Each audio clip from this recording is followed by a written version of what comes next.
আসসালামু আলাইকুম ওয়া রাহমাতুল্লাহি ওয়া বারাকাতুহু। যাবতীয় প্রশংসা মহাপরাক্রমশালী রব্বুল আলামিনের শানে নিবেদিত, যিনি আমাদেরকে আজকে এখানে উপস্থিত হওয়ার তৌফিক দান করেছেন। আলহামদুলিল্লাহ।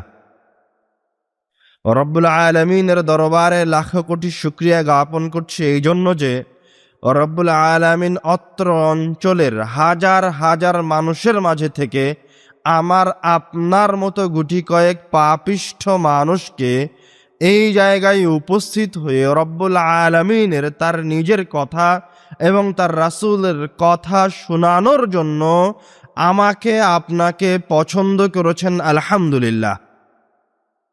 দরুদ ও সালাম বর্ষিত হোক প্রিয় নবী আহমদ মুস্তাফা মুহাম্মদ মুস্তাফা রহমাতুল্লিল আলামিনের প্রতি, যাকে রব্বুল আলামিন এই জগৎবাসীর জন্য রহমত হিসেবে প্রেরণ করেছেন।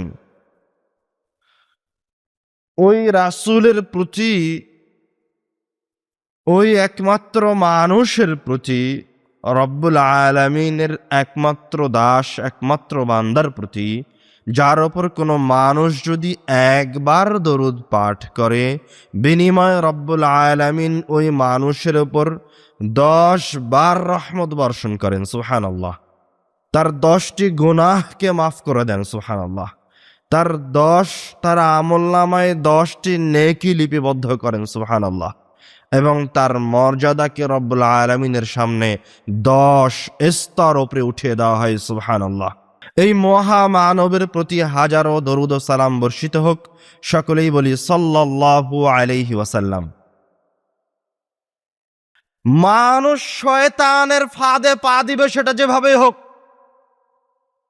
শয়তান যদি ওকে বেশি ভালো কাজ থেকে না বিরত রাখতে পারে তো কম ভালো কাজের ভিতর রাখবে, আর যদি কম ভালো কাজ থেকে বিরত রাখতে পারে তো খারাপের ভিতরে নিয়ে যাবে। শয়তান যতটুকু পারে ততটুকু চেষ্টা করে। আপনি ভুল বুঝেছেন। আপনি বাড়ি থেকে বের হয়েছেন প্রোগ্রামের উদ্দেশ্যে, এই জন্য রব্বুল আলামিনের রহমত পেয়ে গেছেন মনে করলেন আপনি। এটা কেমন কথা? কেন শয়তানকে চিনেন না? আল্লাহ রাসূল সাল্লাল্লাহু আলাইহি ওয়াসাল্লামের হাদিসে প্রমাণিত, যেখানে জিকির হয়, হাদিসের কথা বলা হয়, সেই জায়গায় ফেরেশতা থাকে। মানে এখানে যারা বসে থেকে কথা বলছেন আদব রক্ষা করে, আপনার সাথে ফেরেশতা আছে। সুবহানাল্লাহ। আর যে বাজার বাজার ঘুরছে, খাওয়ার প্রয়োজন মনে করছে, রাস্তা রাস্তা ঘুরে বেড়াচ্ছে, ও শয়তানের সাথে আছে। এ কথা আমি বলিনি, এ কথা আল্লাহর রাসূল বলেছেন। শয়তান তার পতাকাকে বাজারে স্থাপন করে। আপনি যখন বাড়ি থেকে বের হওয়ার নিয়ত করে বের হয়েছেন যে আজকে গিয়ে হাদিসের কথা শুনবো, দুটো কোরআনুল কারীমের আয়াতের অনুবাদ শুনবো, যখন আপনি এই নিয়ত করেছেন তখনও শয়তানও প্রতিজ্ঞা করেছে যে আমি ওকে যেতে দিব না। তো কিছু মানুষ বাড়ি থেকে আসতে পারেনি, কোনো কারণবশত বাড়িতে আটকা পড়ে গেছে। আর যে বের হয়ে গেছে বাড়ি থেকে, ওকে কি শয়তান ছেড়ে দিয়েছে? শয়তান ছেড়ে দেয়নি। ওকে এবার শয়তান খাওয়াতে নিয়ে যাবে, না হয় শয়তান ওকে বাদাম কিনতে নিয়ে যাবে, না হলে শয়তান ওকে আড্ডা দিতে নিয়ে যাবে। ও এখানে বসতে পারবে না। আর যে এসে বসে গেছে প্রোগ্রামের মাঠে, ওকে কি শয়তান ছেড়ে দিবে? শয়তান ওকেও ছেড়ে দেয়নি। শয়তান চেষ্টা করবে ও যেন অমনোযোগী হয়, ও যেন আদবের খেলাফ চলে, ও যেন শিষ্টাচার ভঙ্গ করে। তো আপনি বসে থেকে শুনছেন, তার মানে কি শয়তান আপনাকে ছেড়ে দিয়েছে? আমি আপনার সামনে কোরআন হাদিসের কথা বলছি এই জন্য শয়তান আমাকে ছেড়ে দিয়েছে, কথা নয়।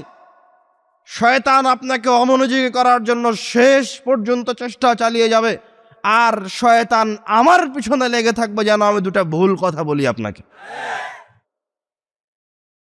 শয়তান কত খারাপ আপনাকে কি দিয়ে বুঝাই? শয়তান কত খারাপ আমি আপনাকে কি দিয়ে বুঝাই? আদম আর হাওয়া আলাইহিস সালাতু ওয়াস সালামের ঘটনায় ফিরে আসেন। আল্লাহ রাব্বুল আলামিন তাকে একটা গাছের ফল খেতে নিষেধ করলেন। ওই একটা জিনিসই নিষেধ করা ছিল আদম আর হাওয়ার জন্য।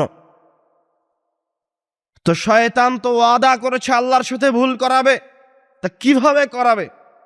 আপনি তো একজন সাধারণ মানুষ, আপনাকে যদি বলা হয় তুমি আল্লাহর রাসূলকে গালি দাও, তো আপনি গালি দিবেন না। আপনি তো বহু দূরের কথা, অত্র এলাকার সবচেয়ে খারাপ মানুষটাকে যদি বলা হয়, মুসলমান মানুষটাকে যদি বলা হয় তুমি আল্লাহ রাসূলকে গালি দাও বা রব্বুল আলামিনের ব্যাপারে কিছু অপমানজনক কথা বলবে না, তো আপনি কি করে মনে করলেন যে আদম আলাইহিস সালাতু ওয়াস সালাম রব্বুল আলামিনের নাফরমানি করতে পারে? আদম আলাইহিস সালাতু ওয়াস সালাম নাফরমানি তো বহু দূরের কথা, তখনও তার শয়তানের সাথে সাক্ষাৎ হয়নি। উনি জানেন না শয়তান কি জিনিস।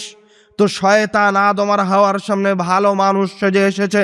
রব্বুল আলামিন কোরআনুল কারীমে বলছেন কাসামাহুমা, শয়তান আদম আর হাওয়াকে আল্লাহর কসম খেয়ে শপথ করছে। চিন্তা করতে পারেন শয়তান কত বড় শয়তান, শয়তান কত বড় প্রতারক। আদম আর হাওয়াকে বলছে যে আমি আল্লাহর কসম করে বলছি, শয়তান বলছে। শয়তান আল্লাহর কসম করে বলছে কাসামাহুমা ইন্নী লাকুমা, নিশ্চয় আমি তোমাদের দুইজনের জন্য লামিনান নাসিহিন, উপদেশদাতা। শয়তান কত বড় শয়তান, রব্বুল আলামিনের নামে কসম করে আদম আর হাওয়াকে বলছে আমি তোমাদের কল্যাণ চাই, তোমাদের উপকার চাই। ভালো মানুষের বেশ ধরে এসেছে, পরহেজগার মানুষের বেশ ধরে এসেছে, আল্লাহর ওয়ালি সেজে এসে বলছে যে তোমাদের কল্যাণ চাই। এখন আদম আর হাওয়ার সামনে যদি শয়তান ভালো মানুষ সেজে আসতে পারে, আদম আর হাওয়াকে যদি শয়তান এভাবে ভুল নসিহা করতে পারে, তো আপনাকে পারে না? কি খবর, আপনাকে পারে না? আপনি কি আদমের চেয়ে বেশি পরহেজগার? আদমের চেয়ে বেশি পরহেজগার আপনি? কথা বলেন না কেন? তো আপনি কিভাবে মনে করে নিলেন যে এই জায়গায় আল্লাহ রাসূলের একটা হাদিস বলা হচ্ছে আর আপনি রাস্তা দিয়ে হাঁটবেন, এই জায়গায় আল্লাহ রাসূলের হাদিস বলা হবে আর আপনি এই প্রোগ্রামের মাঠে আসবেন ওই জায়গায় খেতে বসার জন্য, আর আপনি আল্লাহর রাসূলের একজন আনুগত্যশীল মুসলমান বান্দা? হাওয়ায় আড্ডু মনে করেন আপনি? যতদূর মাইকের আওয়াজ যায় স্পষ্টভাবে শুনে রাখেন, এই কথা শোনার পরেও, এই কথা জানার পরেও যে জায়গায় রব্বুল আলামিনের কালামের অনুবাদ করা হচ্ছে, এছাড়া আপনার আজকে এর চেয়ে জরুরি কোনো কাজ নাই। এটা জানার পরেও যারা রাস্তা রাস্তা ঘুরছেন, বাজার বাজার ঘুরছেন, খাওয়ার প্রয়োজন মনে করছেন, যারা ঘুরে বেড়াচ্ছেন, তারা এখন উপস্থিত শয়তানের সাথে আছেন। আর যারা এই জায়গায় বসে আছেন, রব্বুল আলামিন যাদেরকে মনোযোগ দিয়ে কথা শোনার তৌফিক দিয়েছে, তারা রব্বুল আলামিনের ফেরেশতার সাথে আছে। আর আপনারা এসে ওই জায়গায় দাঁড়ালেন কেন? কথা শোনার শিষ্টাচার আদব হচ্ছে আপনি বসে থেকে কথা শুনবেন। বসে থেকে কথা শোনা ছাড়া, আল্লাহ রাসূলের হাদিস শোনার আদব ছাড়া দ্বিতীয় কোনো আদব নাই। যখন আপনি শুনেছেন কালা রাসূলুল্লাহ, আল্লাহর রাসূল বলেছে, তখন আপনার উচিত এই জায়গায় বসে যাওয়া এবং বসে যাওয়ার সময় শেষ যে লোকটা বসেছে তার পিছনে বসে যাওয়া। ওকে ডিঙ্গিয়ে সামনেও আসবেন না, পিছনে দাঁড়িয়েও থাকবেন না। আল্লাহ রাসূল যখন কথা বলতে শুরু করতেন তখন সাহাবায়ে কেরামগণ বসে যেতেন, এমন ভাবে বসে যেতেন কান্না আলা রুউসিহিমুত তায়র, যেন পাখি তাদেরকে পাথর মনে করবে, যেন পাখি তাদেরকে পাথর জড়বস্তু মনে করে তাদের মাথার উপর বসে যাবে, এরকম নীরবে বসে যেতেন। আপনি কেমন আল্লাহ রাসূলের অনুসারী যে দাঁড়িয়ে থেকে, দোকানে বসে থেকে, হাঁটতে হাঁটতে আমাদের কথা শোনার প্রয়োজন মনে করলেন? আপনাকে আমি কি দিয়ে শয়তানকে চিনাই, কি দিয়ে শয়তানকে বুঝাই? শয়তান প্রত্যেকটা পদে পদে, প্রত্যেকটা জায়গায় জায়গায়, প্রত্যেকটা স্থানে স্থানে তার ফাঁদ পেতে রেখেছে। শয়তানের এই ফাঁদ থেকে বেঁচে থাকার চেষ্টা করে, শয়তানকে চেনার চেষ্টা করে। আমাদের সমস্যা হচ্ছে আমরা বলি রব্বুল আলামিনের উপর বিশ্বাস স্থাপন করেছি, কিন্তু বাস্তবে মানি না। বলি আল্লাহ রাসূলকে ভালোবাসি, কিন্তু বাস্তবে আল্লাহ রাসূলকে ভালোবাসি না। এখনই বলছে আল্লাহ রাসূলকে ভালোবাসি, এখনই বলছে রব্বুল আলামিনকে ভালোবাসি, বলেই বলা শেষ হয়নি 1 মিনিট পরে আল্লাহ রব্বুল আলামিনের একটা সুন্নাতকে, আল্লাহর রাসূলের একটা সুন্নাতকে অপমান করছে। এইভাবে শুধু একজন দুইজন নয়, সাধারণ মানুষ থেকে নিয়ে শুরু করে সকল শ্রেণীর মানুষ শয়তানের ফাঁদে পা দিয়ে আছে, শয়তানের দাসত্ব করছে, শয়তানের অনুসরণ করছে। শয়তান আপনাকে জীবন বাজি রেখে চেষ্টা করবে দূরে সরানোর জন্য। আপনি কেন শয়তানকে হালকা মনে করলেন? কেন শয়তানকে হালকা মনে করলেন? যেই শয়তান আদম আলাইহিস সালাতু ওয়াস সালামকে ভুল দিকে নিয়ে আসলেন, ওয়াসওয়াসা দিলেন, সেই শয়তান কি মরে গেছে? আপনার মনে হয় শয়তান মরে গেছে? কিন্তু রব্বুল আলামিন যত নবী রাসূলকে আপনাকে সতর্ক করার জন্য পাঠিয়েছিলেন তারা সবাই মরে গেছে, কেউ নাই। শয়তান আপনাদেরকে 2-1 বছর নয়, হাজার হাজার কোটি কোটি বছর থেকে পথভ্রষ্ট করে আছে। লক্ষ কোটি বছর থেকে শয়তান আপনাদেরকে পথভ্রষ্ট করাচ্ছে। ওর আপনাদেরকে ভুল করানোর অভিজ্ঞতা কোটি কোটি বছরে। আপনাকে ভুল করানো, আপনাকে পথভ্রষ্ট করা চুটকি বাজানোর চাইতে সহজ ওর কাছে। আপনি উদাসীন, আপনি বুঝতে পারেন না। কিভাবে বুঝবেন? আপনি তো কোনোদিন চিন্তা করারই প্রয়োজন মনে করেন না। আপনি কি মনে করছেন শয়তান কোনো ইহুদির পিছনে লাগবে? শয়তান কি কোনো খ্রিস্টানের পিছনে লাগবে? শয়তান কি কোনো হিন্দু, বৌদ্ধ, নাস্তিকের পিছনে লাগবে? আরে শয়তান তো আপনার মতো পরহেজগার মুত্তাকি যে বাড়ি থেকে আল্লাহ রসুলের কথা শোনার জন্য বের হয়েছে, ওর পিছনে লাগবে। কেন আপনি বুঝতে চান না? যে শিরকে লিপ্ত, যে কুফরিতে লিপ্ত, তো সে তো চলেই গেছে। তো শয়তানের কাজ তো ভালো মানুষকে খারাপ দিকে নিয়ে যাওয়া, মানে শয়তানের কাজ আপনাকে খারাপ দিকে নিয়ে যাওয়া। শয়তান যদি কারো পিছনে লেগে থাকে তো সেটা আপনি। তো সেটা ওই ব্যক্তি যে এখনো রাস্তা দিয়ে ঘুরছে আল্লাহ রাসূলের হাদিসের অনুবাদ শোনার পরেও, তো সেটা ওই ব্যক্তি শয়তানের সাথে আছে, যেই ব্যক্তিটা আজকের প্রোগ্রামে বসবে মনে করে এসে এখন পর্যন্ত বসতে পারেনি, ও এখন শয়তানের সাথে আছে। কিন্তু ও কখনো চিন্তা করে দেখেনি যে শয়তান কিভাবে ফাঁদে ফেলে, শয়তান কিভাবে কোথায় নিয়ে যায়। বলছিলাম আল্লাহ রাসূল সাল্লাল্লাহু আলাইহি ওয়াসাল্লামের প্রতি দরুদ পাঠের ফজিলত। কেউ যদি একবার দরুদ পাঠ করে বিনিময়ে তার 10টা গুনাহ মাফ করে দেওয়া হয়, তার আমলনামায় 10টা নেকি লেখা হয়, তার উপর 10 বার রহমত বর্ষণ করা হয়, ও রব্বুল আলামিন তার মর্যাদাকে 10 স্তর উপরে উঠিয়ে দেন। সুবহানাল্লাহ, বলেন সাল্লাল্লাহু আলাইহি ওয়াসাল্লাম। খবরদার, আলহামদুলিল্লাহ, রব্বুল আলামিনের জিকির এবং আল্লাহ রাসূলের নাম যতবার আসবে ততবার মুখ দিয়ে বলবেন। যদি একবার ছুটে যায় তো মনে করবেন যে এটা শয়তান আপনার মুখকে, জিহ্বাকে আটকে রেখেছে, বন্ধ করে রেখেছে, এই জন্য বলতে পারেন। এই প্রোগ্রাম নেকিতে, রহমতেই রূপান্তরিত হবে না আল্লাহ রাসূলের উপর দরুদ ছাড়া, রব্বুল আলামিনের শুকরিয়া ছাড়া। আল্লাহ রাসূল সাল্লাল্লাহু আলাইহি ওয়াসাল্লাম বলছেন, মা জালাসা কওমুন ফি মাজলিসিন লাম ইয়াযকুরুল্লাহ।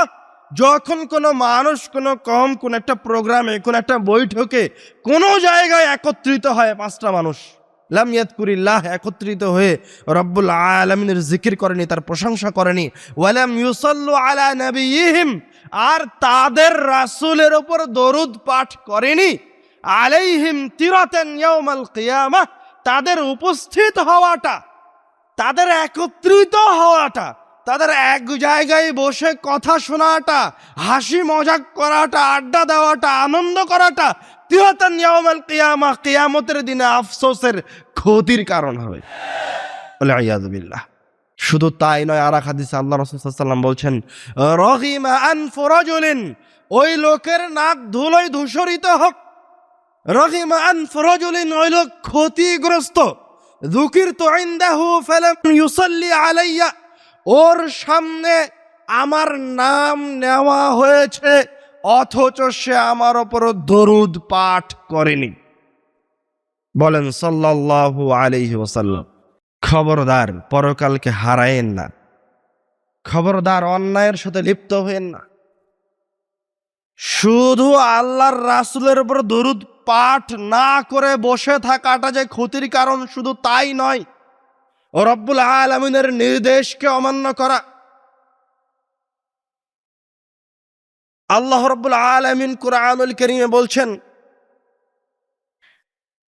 ইন্নাল্লাহা ওয়া মালাইকাতাহু ইউসাল্লুনা আলান নবী, নিশ্চয় রব্বুল আলামিন এবং তার ফেরেশতারা আল্লাহর রাসূলের উপর দরুদ পাঠ করেন। সুবহানাল্লাহ। ইয়া আইয়ুহাল্লাযীনা আমানু সাল্লু আলাইহি ওয়া সাল্লিমু তাসলিমা, হে মুসলমান যারা ঈমান আনয়ন করেছো, আল্লাহর উপর ঈমান এনেছো, আল্লাহকে বিশ্বাস করো, সাল্লু আলাইহি, তোমরাও তার উপর দরুদ পাঠ করো। বলেন সাল্লাল্লাহু আলাইহি ওয়াসাল্লাম। আল্লাহ রব্বুল আলামিন আল্লাহ রাসূলের উপর দরুদ পাঠ করেন মানে রব্বুল আলামিন আল্লাহর রাসূলের প্রশংসা করেন। সুবহানাল্লাহ। আর ফেরেশতারা আল্লাহ রাসূলের উপর দরুদ পাঠ করে, এর মানে হচ্ছে ফেরেশতারা তার জন্য ক্ষমা প্রার্থনা করে। সুবহানাল্লাহ। আর মুসলমান আল্লাহ রাসূলের উপর দরুদ পাঠ করে মানে মুসলমান আল্লাহর রাসূলের উপর দরুদ পাঠ করে, এক, আল্লাহর রাসূলের প্রতি ভালোবাসার সাক্ষী রাখে, প্রমাণ রাখে যে সে আল্লাহ রাসূলকে ভালোবাসে। দুই, সে আল্লাহর রাসূলের উপর দরুদ পাঠ করে রব্বুল আলামিনের ইবাদত করে। সুবহানাল্লাহ। আল্লাহর রাসূলের উপর দরুদ পাঠ করে রব্বুল আলামিনের ইবাদত করে মানে সে আল্লাহর রাসূলের উপর দরুদ পাঠ করে আর নেকি লুটে নেয়, পাপ মোচন হয়ে যায়, মর্যাদা বৃদ্ধি পায়, রব্বুল আলামিনের রহমত বর্ষণ হয় ওই লোকের উপর। সুবহানাল্লাহ। শুধু তাই নয়, উবাই ইবনে কাব রাদিয়াল্লাহু তাআলা আনহু বলছেন আল্লাহ রাসূল সাল্লাল্লাহু আলাইহি ওয়াসাল্লামকে, হে আল্লাহর রাসূল, ইন্নী উকসিরু সালাতা আলাইকা, আমি আপনার উপর অনেক বেশি বেশি দরুদ পাঠ করি। ফাকাম আজআলু লাকা সালাতি, আপনি একটু আমাকে বলেন তো কতক্ষণ আপনার উপর দরুদ পাঠ করতে হবে। ফাকাম আজআলু লাকা সালাতি, আপনি একটু আমাকে শিখিয়ে দেন তো যে আমি যতক্ষণ আল্লাহর ইবাদত করি তার মাঝে কতক্ষণ সময় আপনার উপর দরুদের জন্য বরাদ্দ করতে হবে। আল্লাহ রাসূল সাল্লাল্লাহু আলাইহি ওয়াসাল্লাম বললেন, মা শি'তা, তোমার ইচ্ছা, যতক্ষণ ইচ্ছা তুমি আমার উপর দরুদ পাঠ করো। সুবহানাল্লাহ। তখন উবাই ইবনে কাব একটা নির্ধারিত সময় চাচ্ছিলেন, আল্লাহ রাসূল সময় নির্ধারণ করে দিলেন না। তখন উবাই ইবনে কাব নিজে থেকেই বলছেন, ঠিক আছে আল্লাহর রাসূল, আর রবু, যতক্ষণ আমি আল্লাহর ইবাদত করি তার 1/4 সময় আপনার জন্য রাখলাম, আপনার উপর দরুদ পাঠ করব। 1/4 সময় আপনার জন্য বরাদ্দ করে রাখলাম, আপনার উপর দরুদ পাঠ করব। তো আল্লাহ রাসূল একই উত্তর দিলেন কাছাকাছি, মা শি'তা, তোমার ইচ্ছা, ফাইন জিদতা ফাহুয়া খায়রুন লাক, কিন্তু তুমি যদি এর চেয়ে বেশি সময় দরুদ পাঠ করো তাহলে সেটা তোমার জন্য আরো বেশি কল্যাণকর। সুবহানাল্লাহ। উবাই ইবনে কাব মনে করলেন মনে হয় কম বলা হয়ে গেছে, তখন আবার বললেন, ঠিক আছে আল্লাহর রাসূল, যতক্ষণ আমি আল্লাহর ইবাদত করি আননিস, তার অর্ধেক সময় আপনার উপর দরুদ পাঠ করব। সুবহানাল্লাহ। আল্লাহ রাসূল আবার একই উত্তর দিলেন, মা শি'তা, তোমার ইচ্ছা, ফাইন জিদতা ফাহুয়া খায়রুন লাক, তুমি যদি এর চেয়েও বেশি দরুদ পাঠ করো তো তোমার জন্য সেটা আরো বেশি কল্যাণকর। সুবহানাল্লাহ। উবাই ইবনে কাব আবার বলছেন আল্লাহ রাসূলকে, ঠিক আছে আল্লাহর রাসূল, তাহলে যতক্ষণ আমি আল্লাহর ইবাদত করি তার 4/3 সময় আপনার উপর দরুদ পাঠ করব। সুবহানাল্লাহ। তো আল্লাহ রাসূল পুনরায় একই উত্তর দিচ্ছেন, মা শি'তা, তোমার ইচ্ছা, ফাইন জিদতা ফাহুয়া খায়রুন লাক, তুমি যদি এর চেয়েও বেশি সময় দরুদ পাঠ করো তাহলে সেটা তোমার জন্য আরো বেশি কল্যাণকর। সুবহানাল্লাহ। আপনি কি বুঝলেন এই হাদিসে? এবার উবাই ইবনে কাব আবার বললেন, আজআলু লাকা সালাতি কুল্লাহা, হে আল্লাহর রাসূল, আমি যতক্ষণ আল্লাহর ইবাদত করি সারাটা সময় খালি আমি আপনার উপর দরুদই পাঠ করব। সুবহানাল্লাহ। এবার আল্লাহ রাসূলের উত্তর পরিবর্তন হয়ে গেল। আল্লাহ রাসূল বললেন, উতিতা হাম্মাক, তুমি যদি এইভাবে আমার উপর দরুদ পাঠ করতে থাকো, তুমি যদি এইভাবে আমার উপর দরুদ পাঠ করো তাহলে তুমি যে কষ্টের মাঝে ছিলে, রব্বুল আলামিনের কাছে তোমার যে ফরিয়াদ ছিল, তুমি যে বিপদ আপদ সমস্যার মাঝে ছিলে, উতিতা হাম্মাক, তোমার মনের যত চাহিদা আছে সব রব্বুল আলামিন পূরণ করে দিবেন। সুবহানাল্লাহ। রব্বুল আলামিন শুধু তোমার মনের ইচ্ছাকে পূরণ করে দিবেন না, গফিরা লাকা যামবাক, তোমার যে পাপ আছে সে পাপগুলিকেও মিটিয়ে দিবেন। সুবহানাল্লাহ। এই হাদিসে আপনি আসলে কি বুঝলেন? উবাই ইবনে কাব বারবার বলছেন যে আমি আল্লাহর ইবাদতে কতক্ষণ আপনার উপর দরুদ পাঠ করব। শেষ পর্যন্ত হাদিসের শেষে এসে দেখা গেল যে সারাটা সময় শুধু তার উপর দরুদের কথাই বলা হচ্ছে, আর সেই দরুদের ফজিলত কম নয়, আশ্চর্যজনক ফজিলত। মানে ইবাদতই আল্লাহর রাসূলের উপর দরুদ পাঠ করাটাই রব্বুল আলামিনের ইবাদত। সুবহানাল্লাহ। আর শুধু ইবাদত নয়, ইবাদতের মাঝে অন্যতম গুরুত্বপূর্ণ, রব্বুল আলামিনের কাছে প্রিয় ইবাদত হচ্ছে আল্লাহর রাসূলের উপর দরুদ পাঠ করা। কেননা রব্বুল আলামিন নিজেই কোরআনুল কারীমে বলছেন যে যতক্ষণ পর্যন্ত না বা কেউ যদি আল্লাহকে ভালোবাসতে চায় তো তাকে আগে আল্লাহর রাসূলকে ভালোবাসতে হবে। সুবহানাল্লাহ। মানে আল্লাহর রাসূলকে বাদ দিয়ে আপনি রব্বুল আলামিনের কাছে যাবেন, এটা কোনোদিন হবে না, এটা কোনোদিন গ্রহণীয় হবে না। আল্লাহর রাসূলকে দিয়েই আপনাকে রব্বুল আলামিনের কাছে যেতে হবে। এই জন্য জরুরি বিষয় হচ্ছে দোয়া করার সময় আপনি দোয়ার শুরুতে আগে রব্বুল আলামিনের নাম, রব্বুল আলামিনের প্রশংসা করে কিছুক্ষণ আল্লাহর রাসূলের উপর দরুদ পাঠ করেন। আল্লাহ রাসূলের উপর দরুদ পাঠ করতে করতে করতে করতে এক সময় গিয়ে আপনি আপনার মনের যে চাহিদা আছে সেটা ব্যক্ত করেন। তারপরে আবার মাঝে মাঝে রব্বুল আলামিনের আসমা ও সিফাত, রব্বুল আলামিনের যে নামগুলি আছে সেগুলি বলে রব্বুল আলামিনকে আহ্বান করেন এবং আল্লাহ রাসূলের উপর দরুদ পাঠ করেন। এইভাবে দোয়া করতে থাকবেন। আবার যখন দোয়া শেষ করবেন তখন আবার রব্বুল আলামিনের প্রশংসা এবং আল্লাহ রাসূলের উপর দরুদ দিয়ে দোয়া শেষ করবেন। এই দোয়াটা রব্বুল আলামিনের কাছে দ্রুত পৌঁছাবে, এই দোয়াটা রব্বুল আলামিনের কাছে অধিক গ্রহণীয় হবে, অধিক ভালোবাসার হবে। মানে ওই ব্যক্তি রব্বুল আলামিনের কাছে বেশি প্রিয় যে আল্লাহ রাসূল সাল্লাল্লাহু আলাইহি ওয়াসাল্লামকে বেশি ভালোবাসে। আল্লাহ রাসূল সাল্লাল্লাহু আলাইহি ওয়াসাল্লাম বলছেন, তোমরা জুমার দিনে বেশি দরুদ পাঠ করো। কেন? কেননা জুমার দিনে তোমাদের দরুদগুলি আমার কাছে পৌঁছানো হয়। সুবহানাল্লাহ। আর আল্লাহ রাসূল বলছেন, যে যত বেশি দরুদ পাঠ করবে কিয়ামতের দিনে সে আমার তত বেশি নিকটে থাকবে। সুবহানাল্লাহ। তো দরুদ একটা গুরুত্বপূর্ণ, অত্যাধিক ফজিলতপূর্ণ আমল, যার সীমারেখা নাই, তার নাম হচ্ছে দরুদ। তো এত ফজিলতপূর্ণ একটা দোয়া আপনি নির্দ্বিধায় পড়তে পারবেন, শয়তান আপনাকে বাধা দিবে না এমনটা হতে পারে না। এমন কোনো ভালো কাজ নাই পৃথিবীর মাটিতে যেটা আপনি করতে যাবেন আর শয়তান বাধা দিবে না এমনটা হতে পারে না।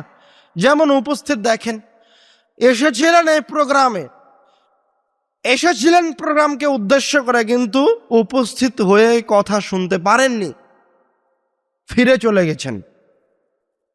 মানে শয়তান একটা বিকট আকৃতি ধরে আসবে, আপনাকে টানে ধরে নিয়ে যাবে আর আপনি সেটা দেখতে পাবেন। এটাই যদি শয়তান হতো তো তাহলে তো আর কেউ শয়তানের ফাঁদে পা দিত না।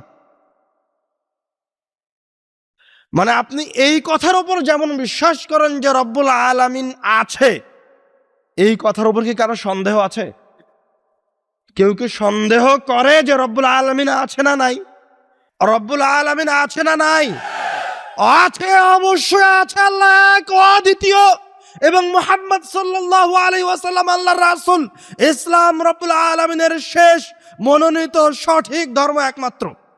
এই কথার উপর আপনার যেমন বিশ্বাস আছে, ঠিক তেমনি ততখানি বিশ্বাস থাকতে হবে যে শয়তানও আমাকে ভুল করার জন্য সদা প্রস্তুত আছে।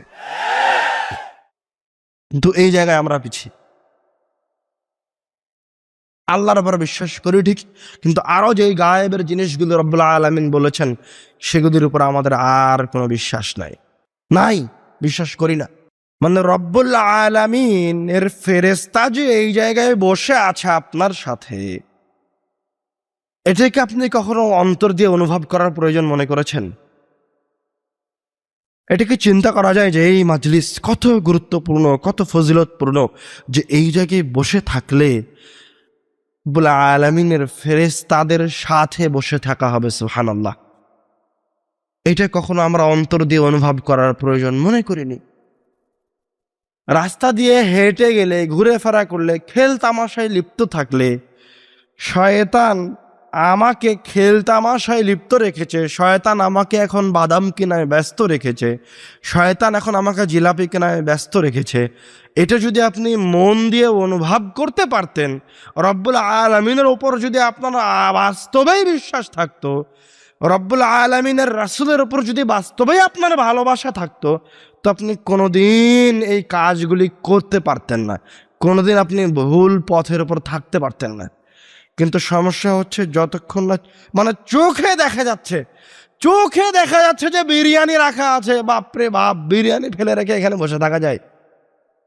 মানে চোখে তো বিরিয়ানি দেখা যাচ্ছে, কিন্তু এই জায়গায় নেকি তো আর চোখে দেখা যায় না। হুজুর সাহেব বললেন আল্লাহ রাসূলের ওপর একবার দরুদ পাঠ করলে মর্যাদা 10 স্তর উপরে উঠে যায়। তো আমি যে দরুদ পাঠ করলাম 10 স্তর মর্যাদা উপরে উঠে গেল, এটা কি কেউ চোখে দেখেছে? দেখেনি। তো এখান থেকে ওই খাওয়ার প্যান্ডেলে গেলেই তো একবারে উপস্থিত, খাওয়ার সামনে বিরিয়ানি রাখা আছে, গোস্ত আছে, ঘাটি আছে, কি আছে উপস্থিত আজকে তা তো আমার জানা নাই, কথার কথা বলছি, তো আপনি ছুটে তো ওই দিকেই যাবেন। এটাই তো শয়তানের ফাঁদ। মানুষ হচ্ছে বস্তুবাদী, মানে যেটা তার সামনে দেখা যাচ্ছে সেটা সে পেতে ভালোবাসে, সেটা সে নিতে চায়, সেটা সে অর্জন করতে চায়। কিন্তু যেটা অদৃশ্য সেটা যে বুঝতে পারে না। অথচ বাস্তবেই 10 স্তর মর্যাদা রব্বুল আলামিনের কাছে উপরে উঠে যায়, ওইভাবে 10 স্তর মর্যাদা উপরে উঠে যায় যেইভাবে উদাহরণস্বরূপ একজন সরকারি চাকরিজীবী, মনে করেন সে 18 গ্রেডের চাকরি করত, এমন কোনো কাজ করেছে পরের দিন সরকার বলছে যে তোমাকে 18 গ্রেডের চাকরি থেকে, তোমার চাকরি ছিল হাবিলদারের চাকরি, গেটম্যানের চাকরি, ওখান থেকে তোমাকে সরাসরি ওই জেলার ডিসির চাকরি দিয়ে দেওয়া হলো। মানে একসাথে কোনো একটা কাজের কারণে তোমার প্রমোশন হয়েছে 18 গ্রেড থেকে নিয়ে 8 গ্রেডে। তো কেউ যদি আল্লাহ রাসূলের উপর দরুদ পাঠ করে, বাস্তবেই ওই ব্যক্তির, ওই মানুষের, ওই মুসলমানের রব্বুল আলামিনের কাছে মর্যাদাটা আপনার চোখের সামনে যেমন 18 গ্রেড থেকে 8 গ্রেডে যাওয়াটা আপনি চোখে দেখতে পান, ঠিক তেমনি আল্লাহর কাছেও একজন মানুষ আল্লাহর রাসূলের উপর দরুদ পাঠ করে তার মর্যাদাকে 10 স্তর উপরে উঠিয়ে নিতে পারে। সুবহানাল্লাহ। কিন্তু এটা মানুষ দেখার প্রয়োজন মনে করে না, এটার উপর মানুষ বিশ্বাস নিয়ে আসতে পারে না। আপনাকে আরেকটা উদাহরণ দিয়ে বুঝাই যে মানুষ কিভাবে, পৃথিবীতে মানুষ কিভাবে, মুসলমানরা কিভাবে শয়তানের তাবেদারি করছে। আল্লাহ রাসূল সাল্লাল্লাহু আলাইহি ওয়াসাল্লাম বলছেন, ইন্নাল্লাহা ইয়ারফাউ বিহাযাল কিতাবি আকওয়ামান, রব্বুল আলামিন এই কিতাবটা দিয়ে একাধিক জাতিকে সম্মানিত করেছেন, মর্যাদার শীর্ষ চূড়ায় তুলে দিয়েছেন, ক্ষমতাধর করেছেন, পৃথিবীর শাসক করে দিয়েছেন এই কিতাবটা দিয়ে, মানে এই কিতাবের অনুসারীদেরকে। এই কথা আপনার কাছে স্পষ্ট, আপনিও জানেন যে এই কিতাবের অনুসারী হবে রব্বুল আলামিন তাকে মর্যাদা, তার মর্যাদাকে, তার মান সম্মানকে সমুন্নত করে দিবেন। কিন্তু এই হাদিসের শেষে আল্লাহ রাসূল বলছেন, ওয়ায়াদাউ বিহি আখারিন, রব্বুল আলামিন এই কিতাবটাকে দিয়েই, হাদিসটা মনোযোগ দিয়ে শুনুন, এই দিকে আমার চোখে চোখ রেখে, ওয়ায়াদাউ বিহি আখারিন, রব্বুল আলামিন এই কিতাবকে দিয়ে অসংখ্য জাতিকে, কওমকে, অঞ্চলের মানুষকে, অসংখ্য পরিবারকে, অসংখ্য দেশকে নিচে অধঃপতনের অতল তলে নামিয়ে দেবেন, ক্ষতিগ্রস্ত করবেন। এটা কিভাবে? মানে কিতাব দিয়ে নিচে নামিয়ে দিবেন, কোরআনুল কারীমকে দিয়েই ধ্বংস করে দিবেন, সেটা কিভাবে? সেটা এইভাবেই যে কোরআনুল কারীম আপনার হাতে আছে, কিন্তু আপনি কোরআনুল কারীমের বিধানকে মানেন না। এটা এইভাবেই যে আপনি এই কোরআনুল কারীম তেলাওয়াত করেন ঠিকই, কিন্তু তেলাওয়াতে যে হুকুমগুলি ছিল সেটা আপনি মান্য করেননি। এটা এইভাবেই যে আপনার বাড়িতে বাড়িতে কোরআন মাজিদ থাকবে, ঘরে ঘরে কোরআন মাজিদ থাকবে, মসজিদে মসজিদে শত শত কোরআন মাজিদ থাকবে, আর ওই কোরআন মাজিদগুলি ওই এলাকার মানুষের ধ্বংসের কারণ হবে। পড়বে না, মানবে না, আমল করবে না, তখন ওই কোরআনুল কারীম তাদেরকে নিচে নামিয়ে দিবে, তাদের উপর রব্বুল আলামিনের গজব নামিয়ে দিবে, তাদের ভিতর থেকে রব্বুল আলামিন নেয়ামতকে উঠিয়ে নিবে। মানে আপনি যদি কোরআনুল কারীমে আগামীকালকে ফিরে আসেন, এলাকার মানুষ যদি আগামীকাল কোরআনুল কারীমে ফিরে আসে, তো পরের দিন রব্বুল আলামিন এলাকার মানুষের যত সমস্যা ছিল সব দূর করে দিবে। এটা রব্বুল আলামিন বলেছেন, বাস্তবে ঘটেছে, এমন নয় যে ঘটেনি। আর সবাই মিলে যদি আগামীকালকে থেকে কোরআনুল কারীমকে বয়কট করেন, তো পরের দিন এই অত্র এলাকায়, অত্র অঞ্চলে, এই দেশের মানুষ যদি কোরআনুল কারীমকে বয়কট করে, এখন যতটুকু মানছে ততটুকুও যদি ছেড়ে দেয়, তো পরের দিন এই বাংলাদেশ রূপান্তরিত হয়ে যাবে। তারা বাস্তবেই পৃথিবীর মাটিতে সবচেয়ে বেশি নির্যাতিত, নিষ্পেষিত, অসহায়, তাদের উপর নির্মম নির্যাতনের কথা মানুষ কল্পনা করতে পারে না। রব্বুল আলামিন তাদের ওপর তার রহমত বর্ষণ করুন, আল্লাহুম্মা আমিন। তাদেরকে বিপদ থেকে উদ্ধার করুন, আল্লাহুম্মা আমিন। কিন্তু রব্বুল আলামিন কোরআনুল কারীমে বললেন, ইন্নাল্লাহা লা ইয়াযলিমু মিসকালা যাররাহ। রব্বুল আলামিন কারো উপরে সরিষার দানা সমপরিমাণ, এক চুল সমপরিমাণ জুলুম করেন না।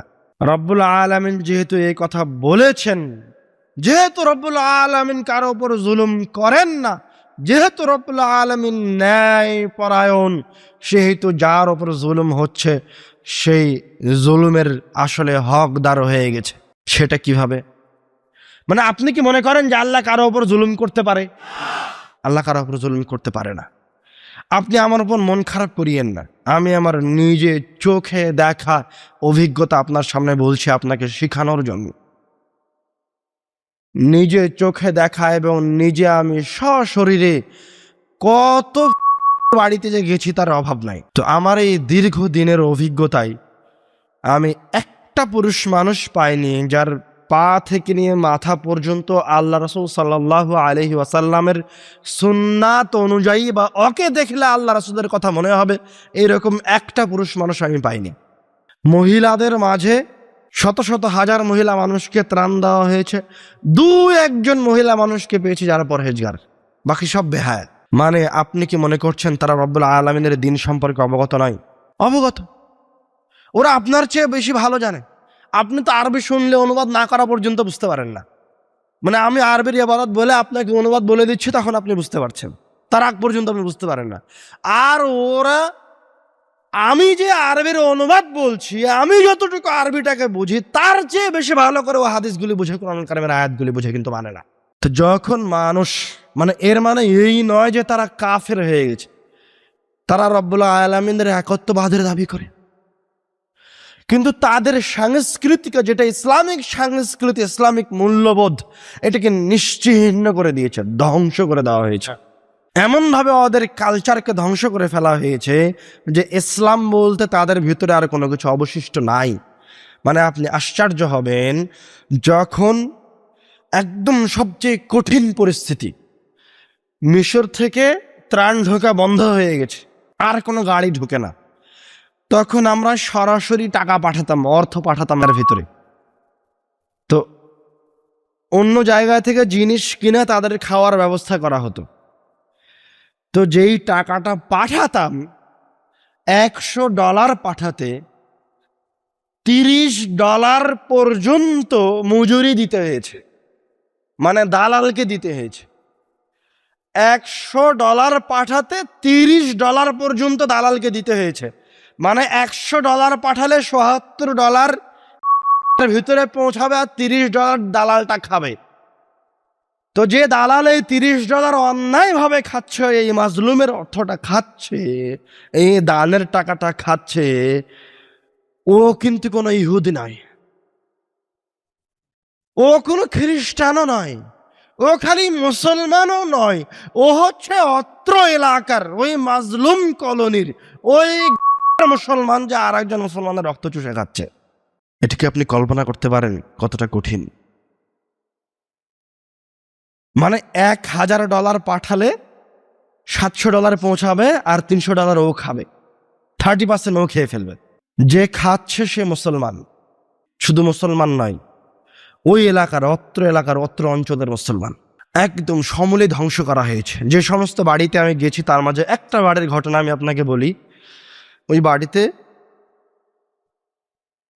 যে মহিলাটা আছে আর যেই ছেলেটা আছে, ছেলেটার অর্ধেক পঙ্গু হয়ে গেছে, সে পা নড়াতে পারে না, শরীরের অর্ধেক পঙ্গু হয়ে গেছে, আর তার নিজের বড় ভাই শাহাদত বরণ করেছে। তো ওই ছেলেটাকে সাথে যখন আমি কথা বলছি, যখন ওর সাথে সাক্ষাতে গেছি ওর বাড়িতে, তখন মহিলাটা বোরখা পড়েছিল, কিন্তু ছেলেটা যে ট্রাউজারটা পড়ে আছে ওটা টাকানোর নিচে, আর তার হাতে আছে বালা রাবার, আর তার চুল কাটা আছে খেলোয়াড়ের মতো করে। তো ওই জায়গায় দাগ কাটা আছে ওই যে ব্লেড দিয়ে। তো আমি ওকে জিজ্ঞাসা করলাম যে তুমি চুল এইভাবে কেটেছো কেন? তুমি জানো না যেভাবে আল্লাহ রাসূল চুল কাটতে নিষেধ করেছে? তোমার হাতে এগুলি কিসের জন্য? তখন ও শুরুতে বলল যে এখানে আমার মানে কত খারাপ, চিন্তা করেন, মিথ্যা কথা বলতে সরিষা সমপরিমাণ দ্বিধা করলো না। বলছে যখন আহত হয় তখন এখানেও আঘাত লেগেছিল, এই জন্য এই জায়গায় তার চুল নাই। তখন তার মা পাশে থেকে বলছে যে তার ছেলে মিথ্যা কথা বলছে, তুমি কিসের জন্য তুমি এইভাবে? তো ও পোশাক আশাক পরে আছে, ও ফুটবল ভালোবাসে, ও নেইমারের মতো হতে চায়। কত বড় জঘন্য কৃষ্টি কালচার তারা অন্তরে ধারণ করে। এই জন্য হাতে বালা পড়ে আছে আর চুল এভাবে কেটে রেখেছে। তো তার সাথে অনেকক্ষণ কথা হলো, তাকে নসিহত করা হলো। এর ভিডিওটাও হয়তো আপনারা আলে ইসলাম টিভিতে পেতে পারেন, ওই দিনের ভিডিও করা ছিল ওই ছেলেটার। তো আপনি কল্পনা করতে পারবেন না যে শয়তান কিভাবে ধ্বংস করে দিয়েছে। আল্লাহ আল্লাহ বলতেছে, আল্লাহ আল্লাহ বলে আল্লাহকে ডাকছে, মানে ও মুসলমান, আমি ওকে কাফের বলছি না, ও মুসলমান, বাস্তবে মুসলমান। ওর ঈমান আমার চেয়েতে বেশি ভালো। এত জুলুমের পরেও সে ঈমান থেকে সরে যায়নি, এত জুলুমের পরেও সে ইহুদি ধর্ম গ্রহণ করেনি। ও জানে ধর্ম ঠিক, কিন্তু তার উপর রব্বুল আলামিনের রহমত অবতীর্ণ হয় না, এই জন্য যে ও বিধানটা জানে যে আমি চুল যদি এইভাবে কাটি তো এটা আল্লাহর রাসূলের নাফরমানি। ও বিধান জানে যে আমি যদি দাড়ি চাচ্ছি তো আল্লাহ রাসূলের নাফরমানি। ও এই বিধান জানে যে আমি যে টাকনোর নিচে কাপড় পরিধান করি এইটা আল্লাহ রাসূলকে অপমান করা। ও এই বিধান জানে যে আমি সালাত আদায় করি না, এটা রব্বুল আলামিনকে অপমান করা। ও এগুলি সব জানে, জানার পরেও আমল করে না, তখন রব্বুল আলামিনের গজবের শিকার হয়। মানে আপনাকে আসলে কি দিয়ে বুঝাবে? আর একটা উদাহরণ দেই। বদরের যুদ্ধে আল্লাহ রাসূল এবং তার সাহাবায়ে কেরামগণ মাত্র ৩০০ জন যুদ্ধ করছেন ১,০০০ কাফেরের সাথে, যারা এদের চেয়ে কয়েক গুণ শক্তির অধিকারী। উহুদের যুদ্ধে সাহাবায়ে কেরামগণ ৭০০ আর কাফেররা ৩,০০০। খন্দকের যুদ্ধে আল্লাহর রাসূল এবং তার সাহাবায়ে কেরামগণ মদিনার ভিতরে আবদ্ধ, তাদেরকে ঘেরাও করে রাখা হয়েছে, ঘেরাও করে রেখেছে পুরো আরবের কাফের, পুরো আরবের মুশরিকেরা, প্রায় ১০,০০০ সৈন্য। আর মদিনার ভিতরে অবস্থান করছে কয়েকশো মুনাফিক গাদ্দার ইহুদি। তারপরে মুতার যুদ্ধে আল্লাহ রাসূল নিজে উপস্থিত নাই, তার সাহাবীদেরকে পাঠিয়েছেন। ২ থেকে ৩,০০০ সাহাবী যুদ্ধ করতে গিয়ে দেখেন তাদের সামনে যাদের সাথে তারা যুদ্ধ করবে তারা প্রায় ২ লক্ষ। শুধু তারা ২ লক্ষ নয়, তারা তৎকালীন সময়ের পরাশক্তি রোমান সাম্রাজ্যের সৈন্যবাহিনী। তো এই প্রত্যেকটা যুদ্ধে কারা জয় অর্জন করেছে? মুসলমানরা জয় অর্জন করেছে। অথচ এই প্রত্যেকটা যুদ্ধ হচ্ছে অসম যুদ্ধ, মুসলমানদের কাছে কিছুই নাই। আর যাদের সাথে যুদ্ধ করছে তারা হচ্ছে পরাশক্তি। তাহলে তারা কিভাবে জয় নিয়ে আসলো? তারা আসলে নিজেরা যুদ্ধ করেনি, তারা আসলে নিজের ওই তরবারি দিয়ে যুদ্ধ করেনি, কেননা যদি তার তরবারি দিয়ে যুদ্ধ করে বিজয় আসতো তো মুতার যুদ্ধে 2,00,000 পরাশক্তিদের সামনে 2-3 হাজার মুসলমান দাঁড়িয়ে থাকতে পারতো না কয়েক ঘন্টাও। যদি 2,00,000 সৈন্যবাহিনী দৌড়ে পার হয় তাদের হাতির বাহিনী নিয়ে, ঘোড় সওয়ার নিয়ে, তো এই 2-3 হাজার মানুষ নিশ্চিহ্ন হয়ে যাওয়ার কথা। কিভাবে টিকেছিল? বদরের যুদ্ধে আয়াত অবতীর্ণ হয়েছে, আরো একাধিক যুদ্ধে সরাসরি রব্বুল আলামিনের কোরআনুল কারীমের আয়াত অবতীর্ণ হয়েছে। রব্বুল আলামিন বলছেন, ইয তাস্তাগীসুনা রাব্বাকুম, যখন তোমরা এই যুদ্ধের ময়দানে দাঁড়িয়ে তোমাদের রবকে ডাকছিলে। ইয তাস্তাগীসুনা রাব্বাকুম, যখন তোমরা তোমার রবকে ফরিয়াদ করছিলে, আহ্বান করছিলে, বলছিলে রব্বুল আলামিন আমাদের কোনো শক্তি নাই, আমাদের অস্ত্র নাই, আমরা শুধু এতটুকু জানি তুমি আল্লাহ সাহায্য করতে পারো, কিভাবে সাহায্য করতে পারো, কিভাবে বিজয় দিতে পারো সেটাও আমাদের জানা নাই, কিন্তু তুমি আল্লাহ আমাদেরকে সাহায্যের ওয়াদা করেছো, তুমি ছাড়া আমাদের আজকে আর কোনো শক্তি নাই।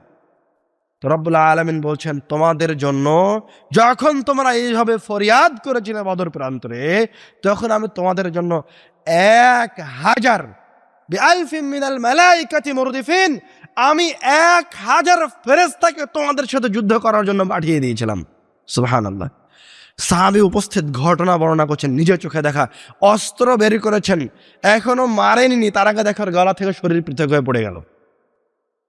তো এই ঘটনা আল্লাহ রাসূলকে শোনাচ্ছেন যে আল্লাহ রাসূল এরকম হয়েছে, কিভাবে হলো? তখন ছাড়ে ওঠে রব্বুল আলামিনের ফেরেশতা ছিল, তোমার আগে রব্বুল আলামিনের ফেরেশতা তরবারি চালিয়ে দিয়েছে। সুবহানাল্লাহ। মানে মুসলমানদের শক্তিটা, মুসলমানদের ক্ষমতাটা হচ্ছে সে তার রাসূলকে ভালোবাসবে, সে তার রাসূলের মতো হবে, ওর দিকে তাকালেই মনে হবে যেন যে এটা আল্লাহর রাসূলের কোন একটা অনুসারী, ওর দিকে তাকালেই বোঝা যাবে যে ও মুসলমান। যখন মানুষ এইরকম হবে, তার পা থেকে নিয়ে মাথা পর্যন্ত আল্লাহর রাসূলের সুন্নাতে ঢাকা, এমত অবস্থায় যখন সে বিপদে পড়বে রব্বুল আলামিনকে আহ্বান করবে, তো তৎক্ষণাৎ যদি রব্বুল আলামিন আরেকজন বান্দাকে দিয়ে তাকে সহযোগিতা না করেন, তো রব্বুল আলামিন সরাসরি তার ফেরেশতাকে পাঠিয়ে দিবেন তার সহযোগিতার জন্য। এটা বাস্তবে ঘটেছে। এই জন্যই আল্লাহ রাসূল বললেন, যে হাদিসকে আপনাকে আমি শুরুতেই শোনালাম, ইন্নাল্লাহা ইয়ারফাউ বিহাদাল কিতাবি আকওয়ামান ওয়া ইয়াদাউ বিহি আখারিন, রব্বুল আলামিন এই কিতাবকে দিয়ে একটা জাতিকে সম্মানিত করেন, আবার একটা জাতিকে অপমানিত করেন, ক্ষতিগ্রস্ত করেন। এটা হচ্ছে শয়তানের পাতা ফাঁদ, যেন রব্বুল আলামিনের রহমত আপনার কাছে না পৌঁছে। আপনি যেন আল্লাহ রাসূলকে অপমানের মাঝে দিয়ে আপনার জীবনকে পার করে দেন, আপনি যেন রব্বুল আলামিনের আনুগত্যহীনতার মাঝে দিয়ে আপনার জীবনকে পার করে দেন। মানে একজন মুসলমান পরাশক্তিতে রূপান্তরিত হবে তার রাসূলকে ভালোবেসে। আগামীকালকে যোদ্ধারা যদি যুদ্ধের মাঠে যায়, আর যারা বাড়িতে আছে তারা যদি আল্লাহ রাসূলের সুন্নাতকে গ্রহণ করে, তার প্রত্যেকটা সুন্নাতকে পালন করে রব্বুল আলামিনের কাছে ফরিয়াদ করতে থাকে, তার ভাইদের জন্য তাহাজ্জুদের সালাত আদায় করে ফরিয়াদ করতে থাকে তার রবের কাছে, তো রব্বুল আলামিন পরের দিনই ওই সমস্ত যোদ্ধাদেরকে কয়েক ঘন্টার মাঝে বিজয় দিয়ে দিবেন। যদি তারা বাঁশ নিয়ে যুদ্ধে যায়, যদি তারা ভাঙাচোরা অস্ত্র নিয়ে যুদ্ধে যায়, আর এই সময়ের পরাশক্তি যদি তাদের ড্রোন নিয়ে যুদ্ধ করতে আসে, তো তাদের এই সময়ের তীরের আঘাত ওই ড্রোনগুলি পড়ে যাবে আকাশ থেকে। মানে তখন তো সে তীর চালাবে না, তার সাথে কে যুদ্ধ করবে? ফেরেশতারা যুদ্ধ করবে। মানে তোমার অস্ত্র তো আজীবনই দুর্বল। মানে তুমি যখন মুতার যুদ্ধে যুদ্ধ করছিলে, তো তখন তো তোমার ঘোড়াগুলি, তোমাদের উটগুলি তাদের হাতির বাহিনী থেকে পিছন দিকে ফিরে আসছিল। মানে ঘোড়াকে তারা মাঠে টিকিয়ে রাখতে পারছিল না। ওই সমস্ত ঘোড়া তো হাতি দেখে অভ্যস্ত নয়, আরাবিয়ান ঘোড়া। তো কে যুদ্ধ করেছে?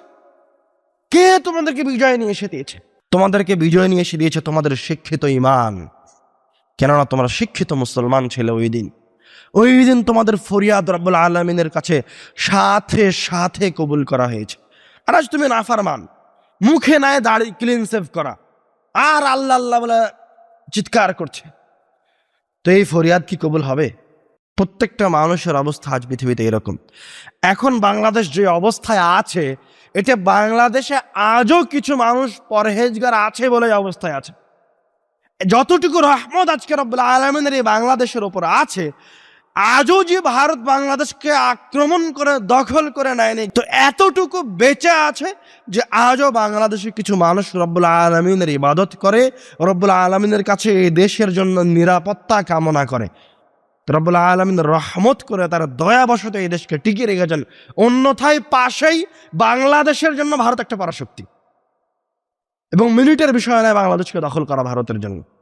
কিন্তু যতক্ষণ পর্যন্ত এই দেশের মানুষ ঈমানের উপর টিকে থাকবে, বা আগামীকালকে যদি এই দেশের মানুষ এখন যতটুকু খারাপের মাঝে আছে এতটুকুকে ছেড়ে দিয়ে যদি তারা রব্বুল আলামিনের সুন্নাতে ফিরে আসে, সবাই যদি রব্বুল আলামিনের দ্বীনে ফিরে আসে, প্রত্যেকটা মানুষকে দেখতে যদি আল্লাহ রাসূল সাল্লাল্লাহু আলাইহি ওয়াসাল্লামের মতো মনে হয়, তো এই দেশের মানুষের উপর কেউ কোনোদিন বিজয়ী হতে পারবে না ইনশাআল্লাহ।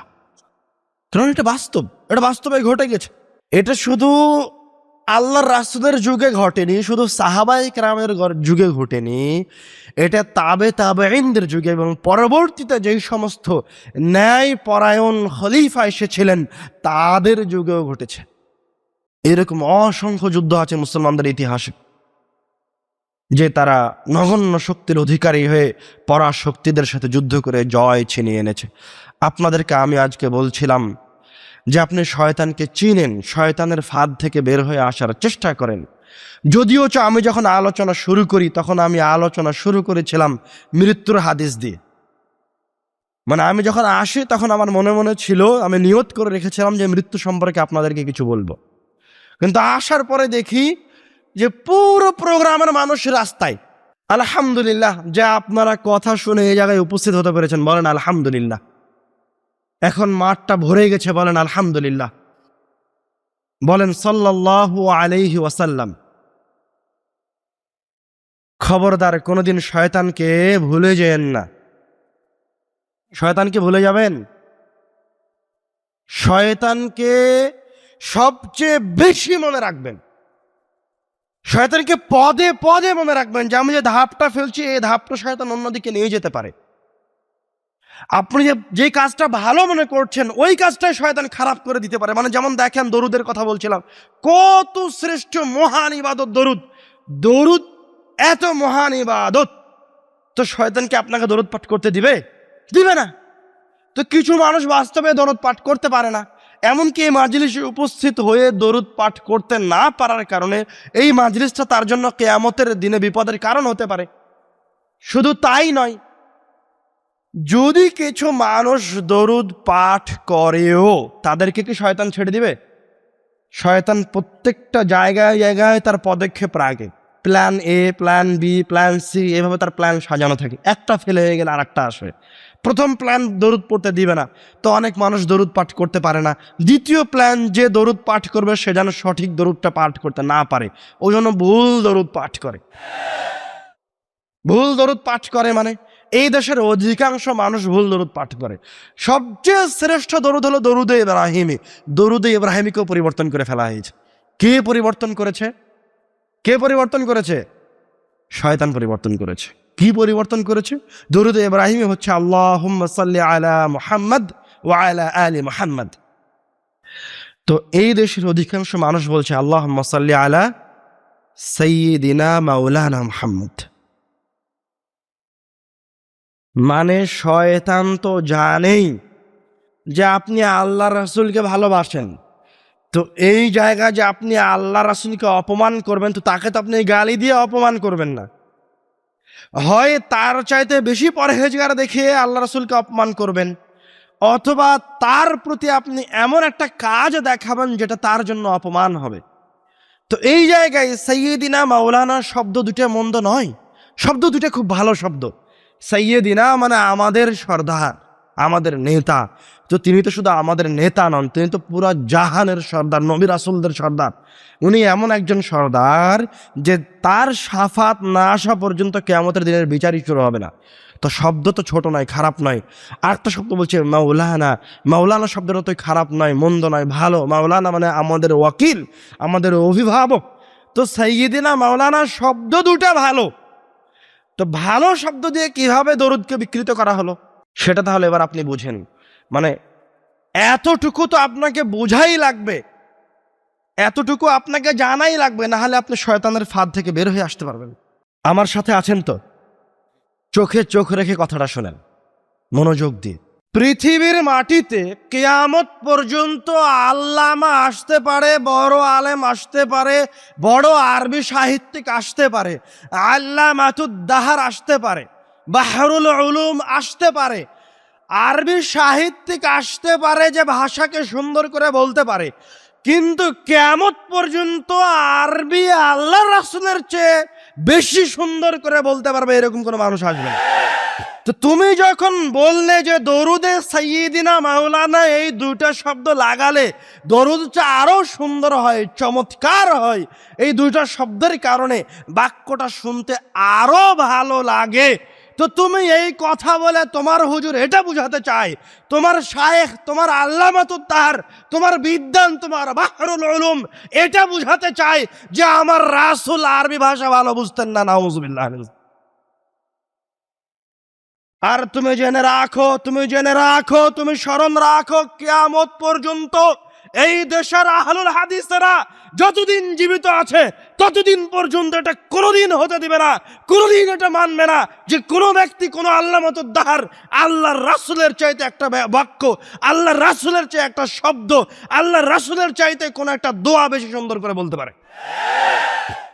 ওই দোয়াকে, যেই দোয়াকে বিকৃত করা হয়েছে, ওই ইবাদতকে, যে ইবাদতকে বিকৃত করা হয়েছে, ওই দিনকে, ওই ধর্মকে, যেই ধর্মকে বিকৃত করা হয়েছে, ওই ধর্মকে আহলুল হাদিসরা কিয়ামত পর্যন্ত ওইভাবে পেশ করবে যেভাবে আল্লাহর রাসূল এবং সাহাবায়ে কেরামগণ পেশ করে গেছেন ইনশাআল্লাহ। কোনো সুযোগ নাই, আপনি চিন্তা করতে পারবেন না এটা কতটা ভয়াবহ। মানে এইটাই আল্লাহ রাসূলের অপমান। অপমানটাকে আপনারা এবার ধরতে পেরেছেন?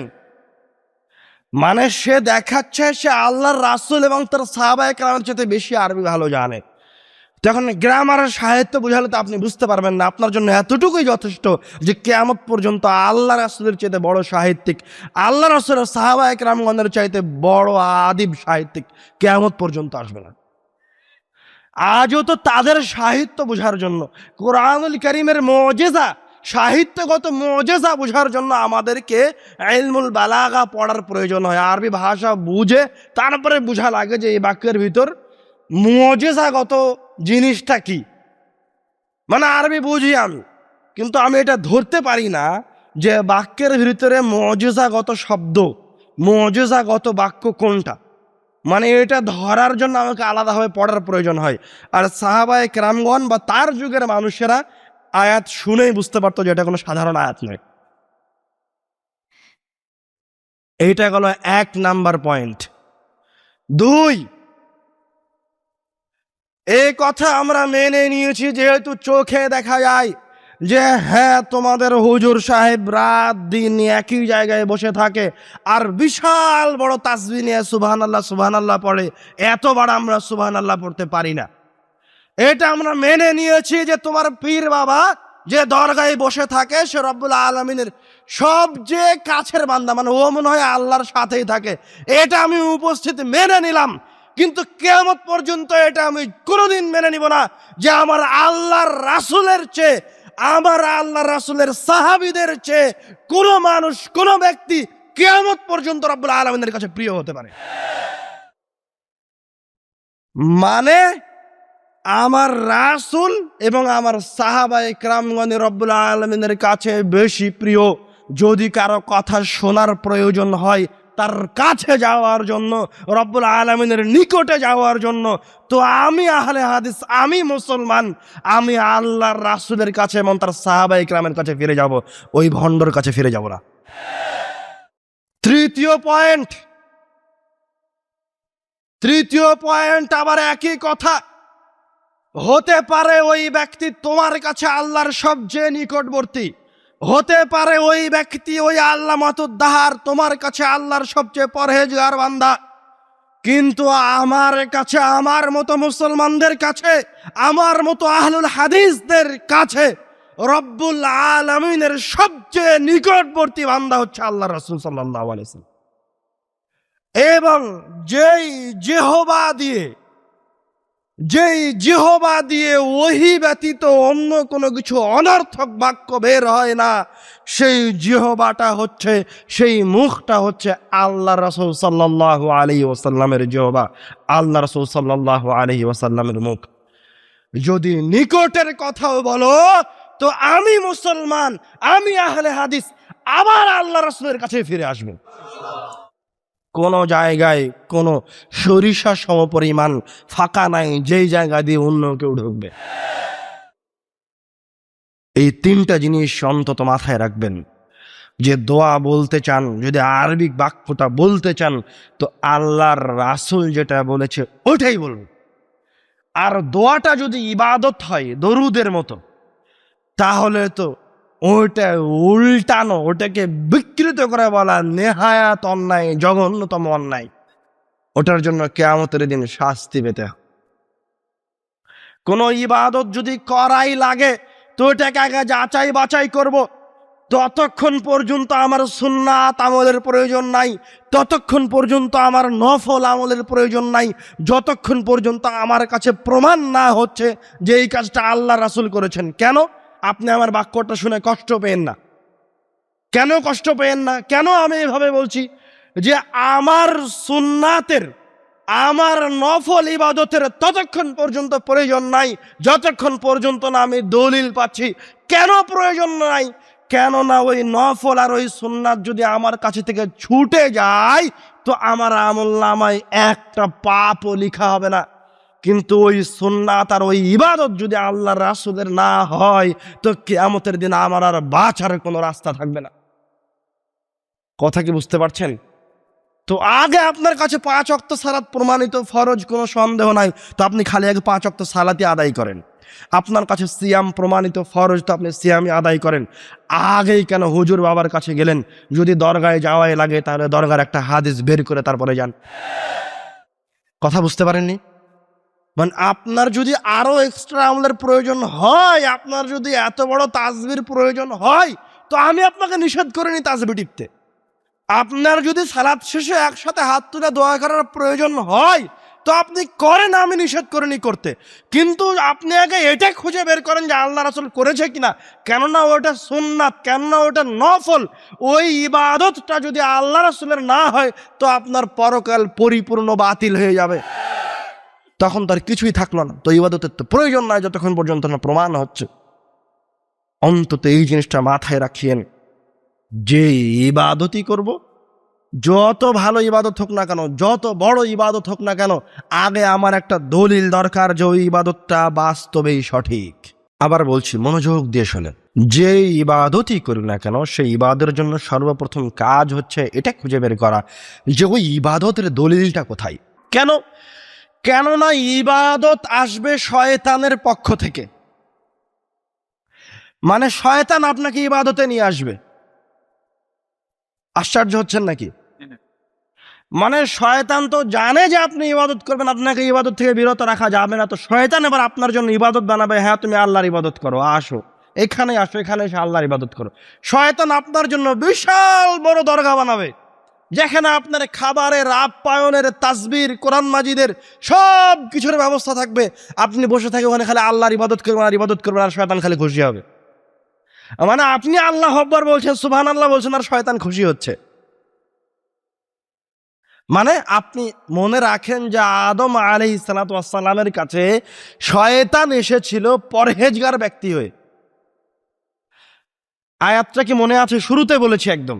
মানে শয়তান এসে আদম আর হাওয়াকে বলছে, আমি আল্লাহর কসম করে বলছি, শয়তান বলছে, কোরআনুল কারীমের আয়াত, শয়তান বলছে আদম আর হাওয়াকে, আমি আল্লাহর কসম করে তোমাদের দুইজনকে বলছি যে আমি অবশ্যই তোমাদের জন্য কল্যাণ চাই, আমি অবশ্যই তোমাদের জন্য ভালোটা চাই, আমি অবশ্যই তোমাদের উপকার করতে এসেছি।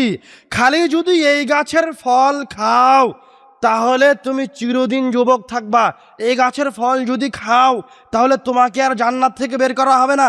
এই গাছের ফল যদি খাও তাহলে তুমি আর মারা যাবে না। এই গাছের ফলের এই ফজিলত।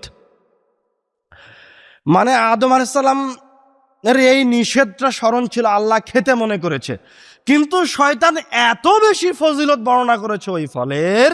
শয়তান আপনারা কি আমার সাথে আছেন? চোখে চোখ রেখে কথা শুনেন, খবরদার শয়তান যেন আপনাকে অন্যদিকে না নিয়ে যায়, ভালো কাজের দিকেই নিয়ে যাবে, ভালো কাজের দিকে নিয়ে যাবে, কিন্তু এখনকার জন্য এই কাজের চাইতে ওইটা কম ভালো। তখন ওই জায়গাতে নিয়ে গেলে শয়তানের সফলতা। তো শয়তান আদম আর হাওয়াকে এই ফলের ফজিলত বলতে বলতে ওই ফল খাওয়াটাকে এতটা স্বাভাবিক করে দিয়েছে যে আদম আর হাওয়া আলাইহিস সালাম মনে করছেন যে বাস্তবে এই ফল খাওয়াটা ফজিলতপূর্ণ। মানে তাদের কাছে এই ফল খাওয়াটা এখন কি হয়েছে? ফজিলতপূর্ণ কাজে রূপান্তরিত হয়েছে। আর আদম আর হাওয়া তো তখনও পর্যন্ত শয়তানকে চিনেন না, যে এইরকম সুন্দর পোশাকের অধিকারী, এরকম সুন্দর মানুষটা যে আল্লাহর কসম করে বলছে এই শয়তান হতে পারে, এটা তাদের বিবেচনায় নাই। তো ভালো মনে করে যা যখন ফলটা খেয়ে ফেলেছেন, খাওয়া যখন হয়ে গেছে, শয়তানও সফল, সাকসেস, আদম আর হাওয়াও বিপদে পড়ে গেছেন। এই ঘটনার পরবর্তী ঘটনা আপনারা জানেন। তো এটা বলে আমি যেটা বলতে চাচ্ছি যে শয়তান যদি ভালো মানুষ সেজে, এটা আমাদের আলোচনার সারাংশ, শয়তান যদি ভালো মানুষ সেজে, উপদেশ দাতা সেজে আদমের সামনে এসে, একজন নবীর সামনে এসে, যাকে রব্বুল আলামিন নিজে হাতে বানালেন, তাকে তার সামনে এসে যদি ফজিলতের কথা বলে বিভ্রান্ত করতে পারে, তাহলে আপনি কিভাবে মনে করলেন যে শয়তান আপনার সামনে এসে বিভ্রান্ত করতে পারে না? শুধু শয়তান বিভ্রান্ত করতে পারে না নয়, আজকে এই দেশের মাটিতে, এই পৃথিবীতে, পাক ভারতে এরকম যে জালসাগুলি হয়, কোরআনের হাদিসের আলোচনা হয়, এই জালসাগুলিতে আমাদের চেয়ে শয়তান বেশি অ্যাক্টিভ। শতকরা 99% মুফাসসিরকে যে আব্বু মিথ্যুক বলেন এমনি বলেন না, সাথে আরো একটু সংযুক্ত করে নেন। এখানে যারা তাওহীদি জনতার সামনে কোরআনুল কারীমের ব্যাখ্যা করছে, আল্লাহর রাসূলের মোহাব্বতের কথা বলছে, হতে পারে ওর চেহারা সুন্দর, হতে পারে মাথায় বড় পাগড়ি আছে, ওই রকম মাথায় বড় পাগড়ি, সুন্দর চেহারা, পরহেজগার হয়ে শয়তানও আসতে পারে, এটা আপনাদেরকে মনে রাখতে হবে। মানে এই দেশে যারা আপনাকে আল্লাহর রাসূলের মোহাব্বতের কথা বলছে, কোরআন হাদিসের ব্যাখ্যা করছে, তাদের অধিকাংশই শতকরা 99.5% হয় একদম সাক্ষাৎ শয়তান, নয়তো শয়তানের অনুসারী। ভাই এমনও হতে পারে যে ও মানুষ নয়, শয়তান এসে আপনাদের সামনে দার্স দিচ্ছে, অস্বাভাবিক কোনো কিছু নয়। তো এই জন্য শয়তানকে চিনেন, শয়তানকে মনে রাখেন। শয়তানকে যদি আপনি 1 সেকেন্ডের জন্য ভুলে যান, তো 1 সেকেন্ডের ভিতরে শয়তান আপনাকে এক জায়গায় থেকে আরেক জায়গায় নিয়ে চলে যাবে। আল্লাহ রাব্বুল আলামিন আমাদেরকে এই শয়তান থেকে, এই বিতাড়িত নিকৃষ্ট প্ররোচনা দানকারী শয়তান থেকে বেঁচে থাকার তৌফিক দান করুন, আল্লাহুম্মা আমিন। আল্লাহ রাব্বুল আলামিন আমাদেরকে সদা সর্বদা মাথা থেকে নিয়ে পা পর্যন্ত যেন আল্লাহর রাসূলের অনুসারী, আমাকে দেখলে যেন যে কোনো মানুষ বলতে পারে বা মনে করতে পারে যে এই লোকটা মুহাম্মদ সাল্লাল্লাহু আলাইহি ওয়াসাল্লামের অনুসারী, এরকম হয়ে যাওয়ার তৌফিক দান করুন, আল্লাহুম্মা আমিন। এই জায়গায় আরেকটা কথা বলে নেই, মনে পড়লো, ওই যে আপনাদেরকে একটা কথা শোনালাম যে ওই যে বাচ্চাটা আহত হওয়ার পরেও সে নেইমারকে তারা আদর্শ মনে করে নিয়েছে, অথচ সে কিন্তু নেইমারের চেয়ে আল্লাহ রাসূলকে বেশি ভালোবাসে, কিন্তু তার অবয়বটা আল্লাহ রাসূলের মতো নয় কেন? ও আল্লাহ রাসূল সম্পর্কে জানে না। আমাদের দেশের মানুষের অবস্থাও তাই। আমাদের দেশের এই জায়গায় কয়জন মানুষ আছে যে আল্লাহ রাসূল সাল্লাল্লাহু আলাইহি ওয়াসাল্লাম কেমন পোশাক পরতেন, কিভাবে তার চুলকে বিন্যস্ত করে রাখতেন, কিভাবে হাঁটতেন, তার ঢংটা কেমন ছিল, মানে আল্লাহ রাসূল কি কোনো ফকিরের মতো হয়ে ঘুরতেন? আগে এটা বলে নেই, ওইদিকে চলে গেলে ভুল হয়ে যাবে। আপনি তো সবসময় পীর দেখেন, ফকির দেখেন, তো আপনার ধারণা আল্লাহ রাসূল মনে হয় ফকির মানুষ। আল্লাহ রাসূল কোনো ফকির মানুষ নন, আল্লাহ রাসূল ধনী মানুষ। আল্লাহ রাসূল কোনো ফকির মানুষ নন, আল্লাহ রাসূল কোটি কোটি টাকার মালিক, আল্লাহ রাসূল বিলিয়নার। কিন্তু আল্লাহ রাসূল কখনো কখনো একটা খেজুর খেয়েও বেঁচে থেকেছেন, কেননা তার কাছে যে সম্পদ আসতো তা তিনি দান করে দিতেন। তার মানে এই নয় যে আল্লাহ রাসূল পোশাক ছাড়াই বের হয়েছেন, তার মানে এই নয় যে আল্লাহ রাসূল কখনো অপরিষ্কার পোশাক পরেছেন। আল্লাহ রাসূল সব সময় পরিষ্কার সুন্দর পোশাক পরতেন। শুধু সুন্দর পোশাক পরতেন না, আল্লাহ রাসূল বের হওয়ার সময় তার চুলগুলিকে পরিপাটি করে সাজিয়ে নিতেন, চিরুনি দিয়ে আঁচড়িয়ে নিতেন, দাড়িগুলিকে সুন্দর করে নিতেন, গায়ে আতর ঘ্রাণ ব্যবহার করতেন, মাথার চুলে তেল ব্যবহার করতেন। একটা সুন্দর সুদর্শন মানুষ হয়ে বের হতেন। এত সুন্দর সুদর্শন হয়ে বের হতেন, আল্লাহ রাসূল দেখতে এতটা সুদর্শন ছিল যে আল্লাহ রাসূল যখন মক্কা থেকে মদিনায় ফিরছেন, তখন একজন ইহুদি ব্যক্তি আল্লাহর রাসূলের চেহারা দেখে বলছে, হাযা লাইসা বিওয়াজহিকা কাযাব, এত সুন্দর চেহারা, এরকম পরিপাট্য মানুষটা কোনোদিন মিথ্যুক হতে পারে না। সুবহানাল্লাহ। মানে এটা কোনো মুসলমানের কথা নয়, এটা কার কথা? একজন ইহুদির কথা, যে এইরকম মানুষ মিথ্যুক হতে পারে না।